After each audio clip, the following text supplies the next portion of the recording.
Hello and welcome. You're watching World News here on Press TV, coming to you live from our headquarters in Tehran. My name is Kisumi Shahmadi, and these are our top stories this hour. Moscow says it will block Washington's request to the UN Security Council blacklist Russian firms and vessels for alleged violation of sanctions against North Korea. Russian ambassador to the UN says that the evidence put forward by Washington to justify the action against Russian firms is unconvincing. The request was put forward a day after Washington slapped unilateral sanctions on 2 Russian firms and 6 vessels for allegedly supplying oil to North Korea. It was the third U.S. bid in 2 months to seek UN action and increase pressure on North Korea to dismantle its nuclear and missile program.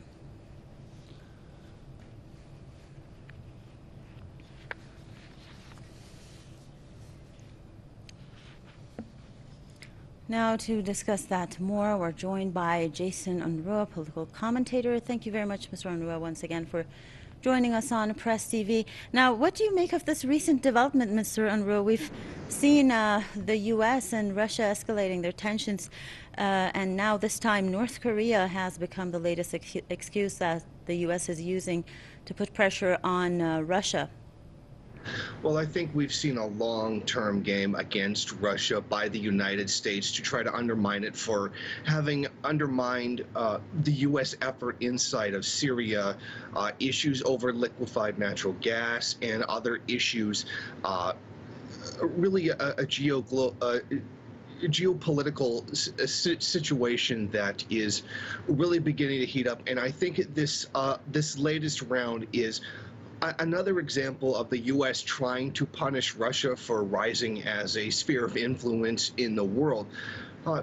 Thus far, the public has not been made aware of, exactly what this evidence against Russia actually is. They claim that they have photographs of Russian ships delivering oil supplies to the DPRK or the DPRK picking up oil supplies.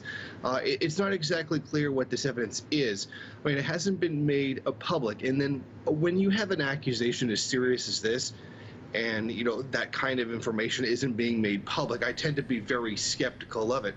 I think that this is another attempt by the United States to try to get sanctions against Russia in this case for essentially not really wanting to go along with the U.S. assault on the DPRK and its right to self-determination. I think that it's another politically based move, and it makes me wonder why they would really try this, because once this does go to the UN Council, Russia is just going to veto it anyway. So I don't see is this actually working. I think this might just be a more symbolic gesture, something for the United States to express their displeasure to Russia for its continued rejection of U.S. political influence throughout the world. And this really has a whole flavor of futility for it, like they're going through the motions for no other reason than to simply try to drag Russia's name through the mud.